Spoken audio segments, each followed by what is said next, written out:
Po Shen Lo, you are visiting more than 100 cities every year. This is incredible. I have a special question for you. The world is going so fast, the environment, the education environment. So what do you think about AI right now? How we can inspire a new generation and how this environment is going to work in the future? The pace of AI improvement has been going faster and faster and faster, in part because people have realized that you can make money on this. Actually, the ability of AI now is so good that for me, as a person who runs my own company, I find that AI is competitive with many people that you could hire fresh out of college now. Well, unfortunately, that means that everything else has to change, especially all of education, because we're somehow supposed to prepare people for the future world. If there's anything that I can see that's definitely going to be true in the future world, it's that the future world will change. Now, what subject might be useful to try to understand how to think theoretically about the future as opposed to just doing experiments? That's math.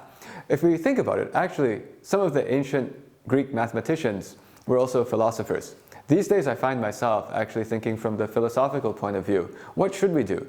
Because when things are changing this fast, you actually won't learn fast enough from your experiments, because by the time your experiment is done, the world itself has changed. You need to be able to do thought experiments, which are instantly in your mind.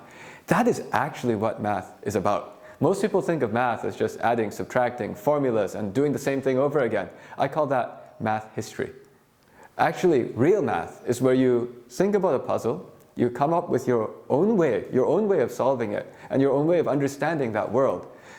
That's actually what everyone needs to learn. All the other subjects are also useful, yes, but math is going to have a very special place because it's the core language of logic, and it's also going to be the secret to success if you're interested in business. For me, as a business person, I find that my business strategies, coming up with a business strategy, is quite similar to the discipline that I use to come up with a proof. This might also be part of the reason why many of the financial firms, I used to work at D.E. Shaw, a hedge fund, many of these finance firms look for math people. So, the world is going to change fundamentally, and the best way to be prepared is to be able to think, to be able to reason, and to be able to solve new problems. And math is an excellent subject to be able to do all of those.